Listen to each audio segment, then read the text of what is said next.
నమస్తే, నేను మీ అశ్విని కుమార్.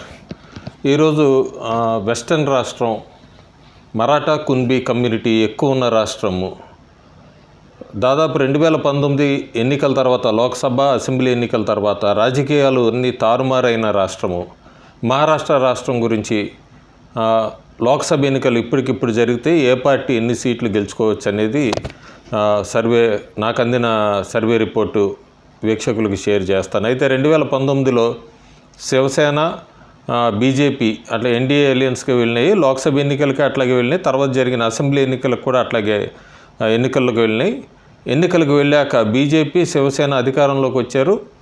అసెంబ్లీలో వచ్చాక శివసేనకి, బీజేపీకి వచ్చిన విభేదాల కారణంగా శివసేన రెండిటి కింద విడిపోయింది. శివసేన ఏకనాథ్ షిండే వర్గం, అట్లాగే శివసేన ఉద్ధవ్ ఠాక్రే వర్గం.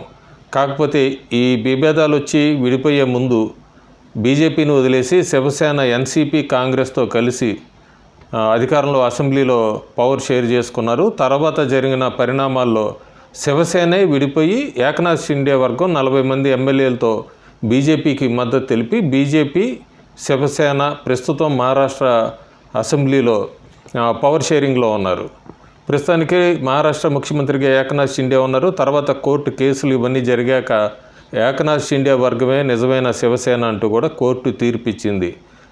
ఒక పక్క శివసేన విడిపోతే ఇంకో పక్క రాజకీయాల్లో కురువృద్ధుడు అని చెప్పచ్చు. దాదాపు 50 సంవత్సరాల పైగా రాజకీయాల్లో ఉన్న శరద్ పవార్, నేషనల్ కాంగ్రెస్ పార్టీ, ఆయన అంతకుముందు కాంగ్రెస్లో ఉండి 99లో కాంగ్రెస్ని స్ప్లిట్ చేసి ఎన్సీపీ అనే పార్టీ స్థాపించి రాజకీయాల్లో ఆరితేరిన వ్యక్తిగా చెప్పచ్చు, యోధుడని చెప్పచ్చు. ఆయన ఎన్సీపీని స్థాపించాక ఎన్సీపీ కూడా ప్రస్తుతం 2 వర్గాలుగా చీలిపోయి ఉంది. ఒకటి ఎన్సీపీ ఎస్ అని శరద్ పవార్ వర్గం, ఇంకొకటి ఎన్సీపీ ఏ అజిత్ పవార్ వర్గం. సో శివసేన 2019కి 2024కి తేడాల్లో శివసేన విడిపోయి ఉంది, ఎన్సీపీ విడిపోయి ఉంది. శివసేనలో ఒక వర్గం బీజేపీకి మద్దతు తెలుపుతోంది. ఎన్సీపీలో అజిత్ పవార్ వర్గం కూడా బీజేపీతో జతకట్టి ఉంది.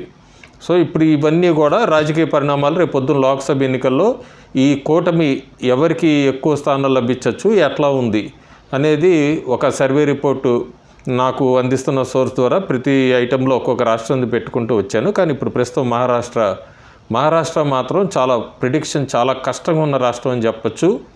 దీనికి కారణాలల్లా కొన్ని చోట్ల మరత్వాడ అట్లాంటి రీజియన్లో కూడా శివసేన మీద వ్యతిరేకంగా ఉన్నారు. అయితే ఆ శివసేన వ్యతిరేకత ఏకనాథ్ షిండే వర్గం మీద ఉందా, లేదా ఉద్ధవ్ ఠాక్రే వర్గం మీద ఉందా, ఇలా చాలా కష్టంగా ఉంది. కొన్ని చోట్ల ఎన్సీపీ మీద యాంటీ ఇన్కంబెన్సీ అది అజిత్ పవార్ వర్గం మీద, లేకపోతే శరద్ పవార్ వర్గం మీద.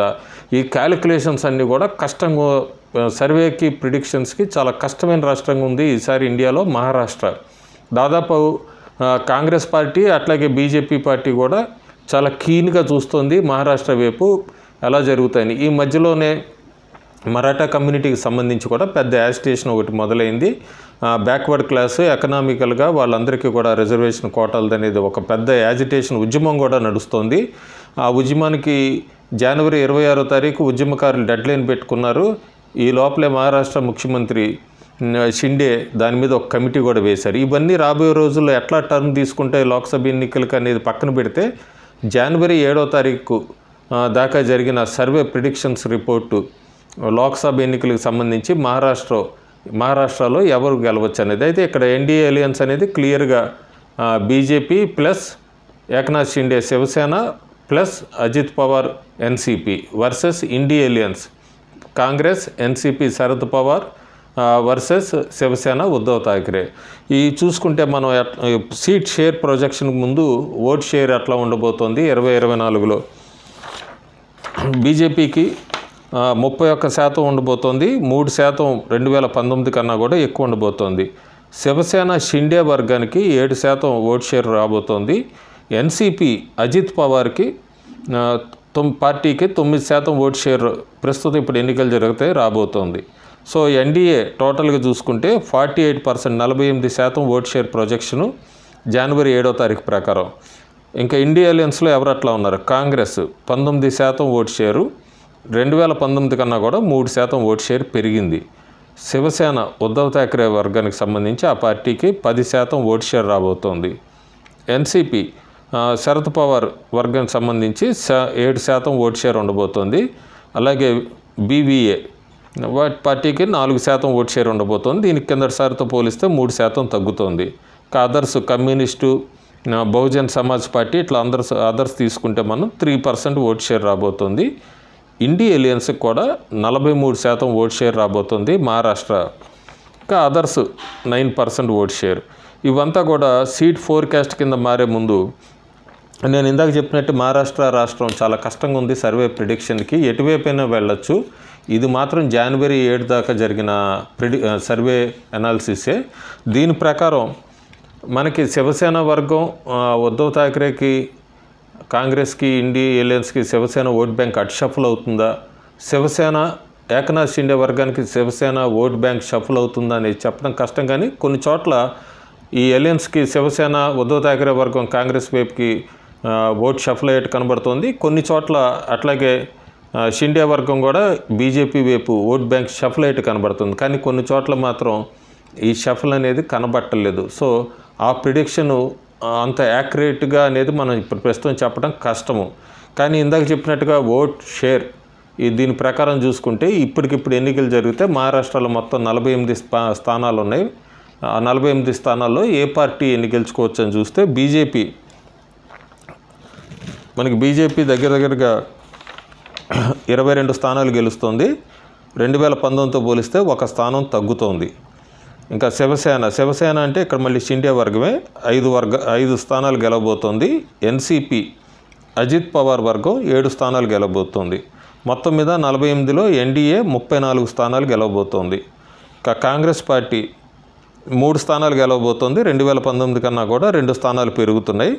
శివసేన ఉద్ధవ్ ఠాక్రే పార్టీకి 6 స్థానాలు రాబోతున్నాయి. ఎన్సీపీ శరద్ పవార్ వర్గానికి సంబంధించిన పార్టీకి 1 స్థానమే, బీవీఏకి 2 స్థానాలు రాబోతున్నాయి.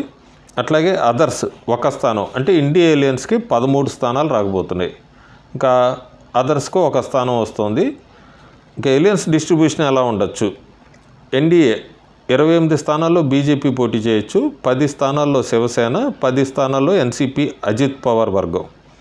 ఇండియా ఎలియన్స్లో చూసుకుంటే 18 స్థానాల్లో కాంగ్రెస్ పోటీ చేస్తుంది, 15 స్థానాల్లో శివసేన ఉద్ధవ్ ఠాక్రే, 10 స్థానాల్లో ఎన్సీపీ శరద్ పవార్ వర్గం, 3 స్థానాల్లో బీబీఏ.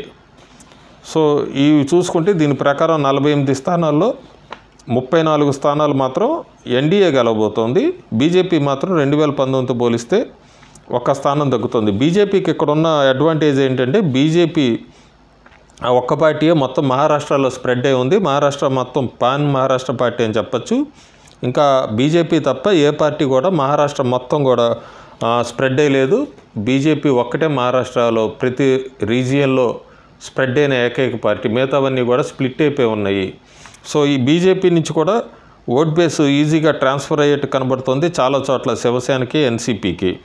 కానీ కొన్ని చోట్ల Congress, NCP, BBA voters transfer అవుతాయి కానీ కొన్ని చోట్ల అవ్వట్లేదు.